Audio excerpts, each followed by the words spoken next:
50 साल बीत गए प्रियंका जी, लेकिन कांग्रेस ने कभी भी इमरजेंसी पर खुलकर माफी नहीं मांगी।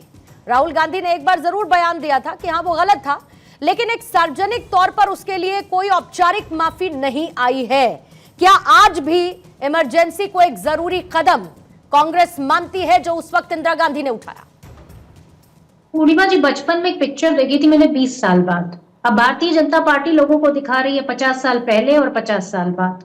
अब जिनका खुद का मुंह काला वो ब्लैक डे बना रहे हैं।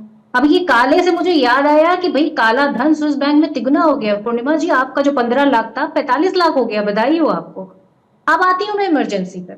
देखिए, इमरजेंसी में तो भारतीय जनता पार्टी जो पहले जनसंघ जो थी, आज पूरी तरीके से आरएसएस को देख लीजिए। उस समय तो चिट्ठियां लिख लिख के कसीदे पढ़ती थी, उनको इंदिरा जी को पंत प्रमुख बताती थी और उनके पूरी तरीके से उनके समर्थन में खड़ी हुई थी। और तत्कालीन जो आईडी डायरेक्टर थे, आईबी डायरेक्टर, उन्होंने भी इस बात का खुलासा किया।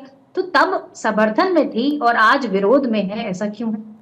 और जवाब ये भी दे कि किस तरीके से उस समय ये तक आ गया, जो सैनिक हैं और जो फौज के लोग हैं उन्हें बगावत करनी चाहिए। आप बताइए, आज की सरकार है, अगर कोई ये कह दे कि सैनिक और जो फौज है वो बगावत करे तो आप उसको क्या कहेंगे? उसको देशद्रोही नहीं कहेंगे?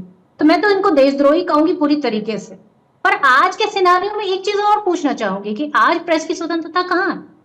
आज अगर बात की जाए तो सबसे बड़ी अघोषित जो है, पूरी तरीके से कहना चाहिए आपातकाल, वो इस समय।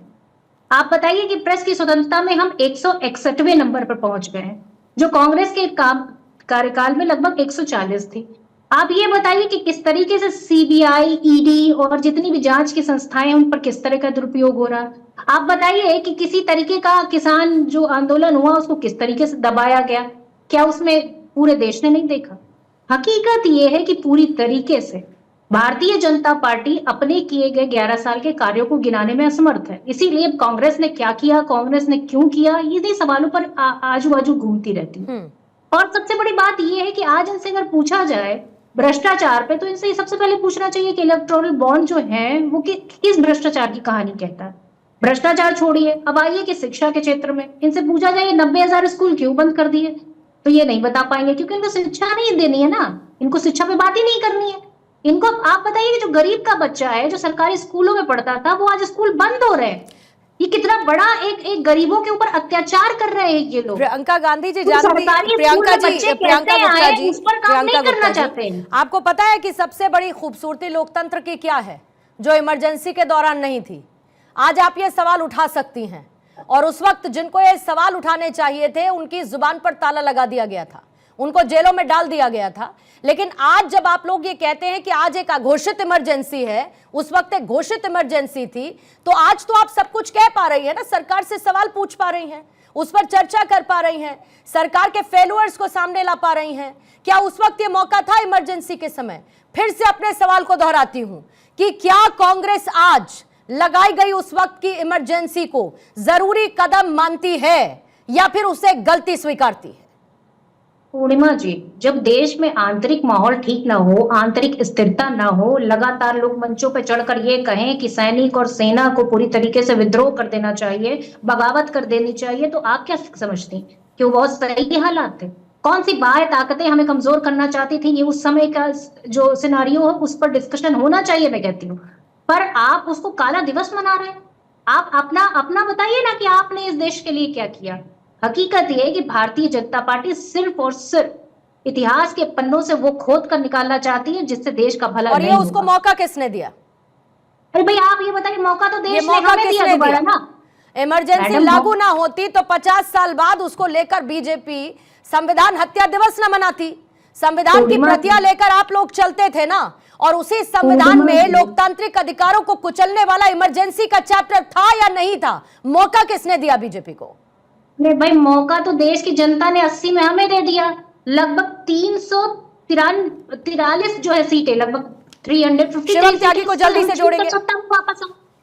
और उसके बाद ये मौका किसने दिया? हमें जनता ने दिया। आप तो 2.5 साल में नहीं चला पाए सरकार। तो हकीकत ये है कि निकम्मी सरकार है, इससे कुछ नहीं होने वाला। उस समय भी 2.5 साल में आपस में लड़के ये चले गए। अवधेश जी, जितना मैं समझ पाई प्रियंका जी की बातों से, विश्वास जताया कांग्रेस पार्टी पर और कांग्रेस विरोधाभास एक दिखता है कि अमेरिका में मौजूद रहते हुए अगर राहुल गांधी ये कहते हैं कि इमरजेंसी लगाना गलत फैसला था, गलती की मेरी दादी ने, इंदिरा गांधी ने ये फैसला गलत लिया, और उसके बाद आज की कांग्रेस जब उसे लेकर डिफेंसिव मोड में नजर आती है, जब ये बताती है कि देश में इस तरीके के हालात थे कि इमरजेंसी जैसे कदम उठाए जाना जरूरी था, ये विरोधाभास क्या लोकतंत्र पर, संविधान पर कांग्रेस के स्टैंड को कंफ्यूज करता है या नहीं करता है? देखिए, मैं सिर्फ इतना कहना, छोटा शब्द हो जाएगा। सवाल है प्रियंका जी। जिस ढंग से अभी कांग्रेस की प्रवक्ता ने यहां बोला, मल्लिकार्जुन खड़गे जी ने प्रेस कॉन्फ्रेंस किया, उससे तो इमरजेंसी का सपोर्ट होता है कि किसी ने कह दिया कि भाई सैनिक और पुलिस जो है सरकार की बात मत मानो क्योंकि सरकार न्यायालय के फैसले के बाद खो चुकी है। मैं जरा कुछ पंक्तियां उस समय जो गीत चलता था 2-3 पढ़ता हूं, फिर आपको उस समय का वातावरण समझ में आएगा। पंडित राम गोपाल दीक्षित का एक गीत हर सभा में गाया जाता था और लोग गांव गांव में गाते चलते थे आजादी की लड़ाई की तरह। जय प्रकाश का बिगुल बजा तो जाग उठी तरुणाई है, तिलक लगाने तुम्हें जवानों क्रांति द्वार पर आई है। अगली पंक्ति पूरा नहीं पढ़ूंगा। आज चलेगा कौन देश से भ्रष्टाचार मिटाने को, बर्बरता से लोहा लेने, सत्ता से टकराने को। आज देख ले कौन रचाता मौत के संग सगाई है, तिलक लगाने तुम्हें जवानों क्रांति द्वार पर आई। आप कल्पना कर सकते हैं कैसा वातावरण था वो। आपातकाल के विरुद्ध जो संघर्ष था वो दरअसल आपातकाल के पहले शुरू हो गया था, आपातकाल तो बाद में आया था। वो स्वतंत्रता की एक दूसरी लड़ाई थी।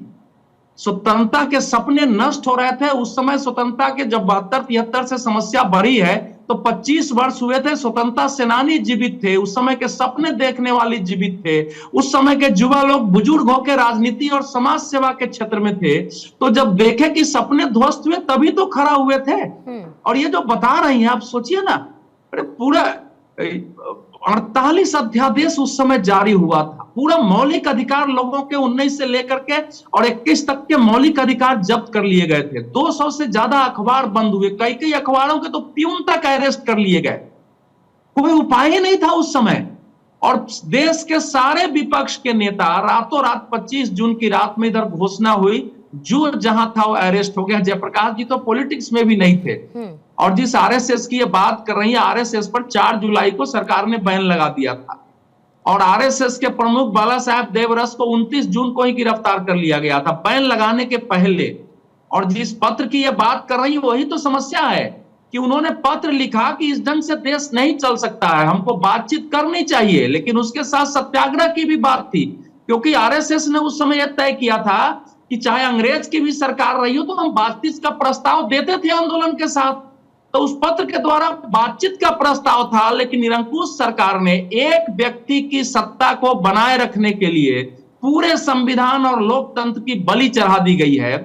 12 जून को एक फैसला आया इलाहाबाद हाईकोर्ट से, जिसमें कहा गया 5 मांग थी, 2 बातें कही गई थी उसमें। और दोनों बातें थी कि भैया इसमें कदाचार हुआ है, आप न तो संसद जा सकती हैं, न आपके चुनाव रद्द कर दिया जाता है। सुप्रीम कोर्ट ने 24 जून को स्टे दिया उस पर, लेकिन स्टे देते हुए कहा कि आप संसद में जा सकती है, वोटिंग नहीं कर सकती है। लेकिन जरा ध्यान रखिए, पूरा देश सुन ले, सुप्रीम कोर्ट के फैसला आने के पहले 20 जून को कांग्रेस पार्टी ने दिल्ली में एक सभा की, जिसमें इंदिरा जी ने पहली बार पूरे परिवार को रखा और कहा कि ये देश में हमारे परिवार ने देश के लिए बलिदान दिया है और आज मेरे को ये खत्म करना चाहते हैं।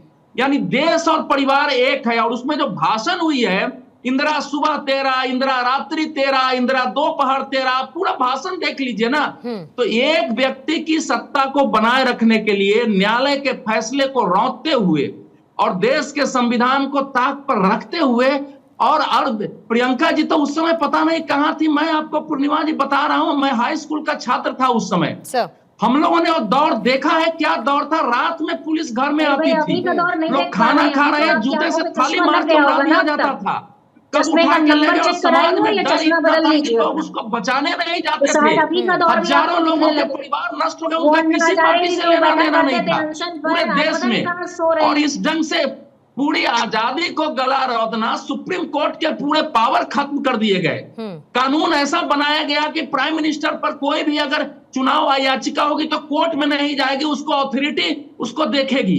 कैसे बात कर रहे हैं? 42वां संशोधन के द्वारा संविधान की मूल संरचना बदल दिया गया। ठीक है।